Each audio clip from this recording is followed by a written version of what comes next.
So, good morning, dear students. So, today we are going to solve two questions which is already asked by CBSE many times. This question is asked by CBSE 5 times, means maximum repeated question. This one and this one in 4 times. Means to say these are the most important question of application of trigonometry. So now we are going to start how to solve. So in this chapter, first of all, we have to find what is the given information. What is the given information? Then our main task is how we can draw the construction, or we can say that how we can draw the diagram. If be able to draw the diagram, so our 50% work was already done. Okay, so first try to understand what is the statement. With the help of the statement we have to draw our diagram. So the diagram is, so the question is, a statue 1.6 meter tall stands on the top of a pedestal.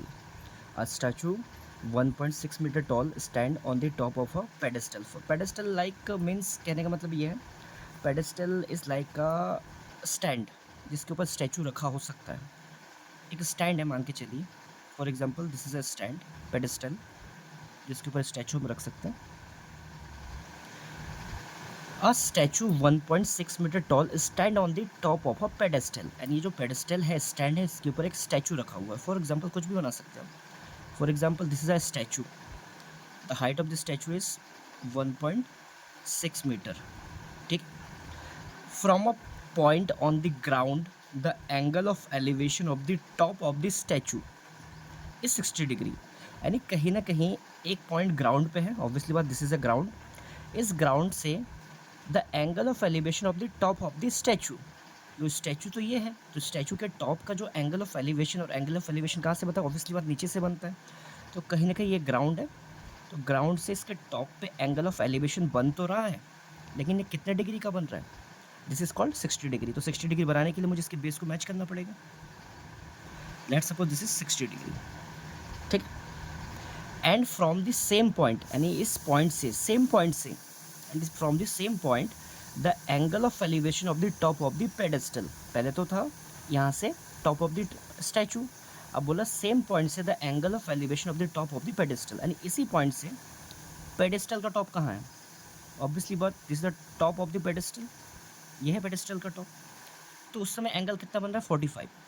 So this is the angle of 45 degree. अब यहाँ पे कुछ construction करनी पड़ेगी. We have to naming some points. For example this is A, this is B, this is C, and this is D. So our diagram is now ready. So अब हमें find क्या करना है? Find the height of the pedestal.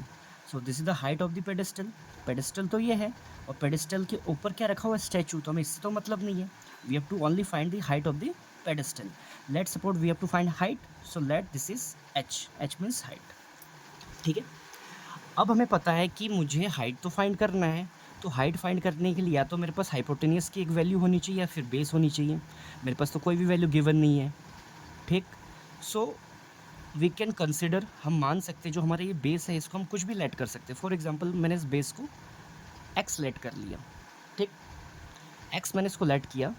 तो यहाँ पे अब ध्यान से देखिए, हमारे पास दो एंगल्स हैं, तो ऑब्वियसली बात हमें फिर दो बार कंस्ट्रक्शन करनी पड़ेगी या दो बार कैलकुलेशन करनी पड़ेगी. सो फर्स्ट अगर मैं 45 वाला एंगल लेता हूँ, 45 कौन से एंगल पे है? छोटे वाले डायग्राम में, छोटे वाले राइट एंगल ट्राइंगल में क्या है? 45 तो छोटा वाला है ना ये. So what is the name of this small right angle triangle?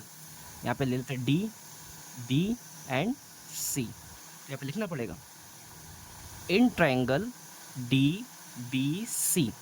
So we have to find height. Height मतलब परपेंडिकुलर मुझे फाइंड करना है, और उसका रिलेशन मैं बेस के साथ ले सकता हूँ. तो perpendicular upon base is the relation of, perpendicular base is the relation of tan theta. तो tan theta is equal to perpendicular upon base.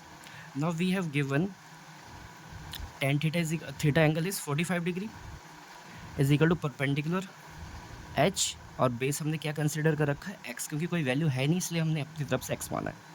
So tan 45 value is 1 h upon x. So if we cross multiply x1 x is equal to h. This is our first relation. ठीक है. अभी यहाँ पर answer आया नहीं, ये हमारा first relation है. ठीक है. नाउ सेकंड, सेकंड पार्ट क्या है, क्योंकि दूसरा एंगल बचा है 60 डिग्री, ठीक। ऑब्वियसली बात है, अगर मुझे हाइट फाइंड करना है तो मुझे इसी साइड को फोकस करना पड़ेगा। जो ये 60 डिग्री है, तो 60 डिग्री कौन से वाले ट्राइंगल है, राइट एंगल ट्राइंगल, उसके लिए बड़ा वाला लेना पड़ेगा, क्योंकि छोटा वाला तो ऑलरेडी आ चुका है। तो बड़ा वाला राइट एंगल कौन सा है, B A C, please focus, क्योंकि 45 तो छोटे वाले राइट एंगल ट्राइंगल के लिए था, उसके लिए हम कर चुके हैं। अब 60 डिग्री बड़े वाले एंगल के लिए ना, उसमें ये पेडेस्टल भी इंक्लूड है, तो बी ए सी। तो in triangle B A C, again we have to find height. इसमें देखिए हाइट ही तो फाइंड करना है, बट यहाँ पे मुझे एंगल पता है, ये रिलेशन है, क्योंकि this is perpendicular and this is base and theta, और थीटा पे एंगल कितना है 60 degree.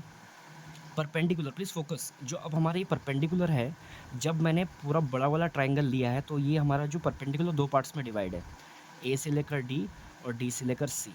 So we can write A D plus D C upon, perpendicular cover हो चुका है, base, what is the value of base, base is B C, B C, value of 1060 is √3 is equal to A D value is already given 1.6 plus D C is H upon B C को हमने क्या let कर रखा है X, then cross multiply X into √3 under √3x is equal to 1.6 plus H.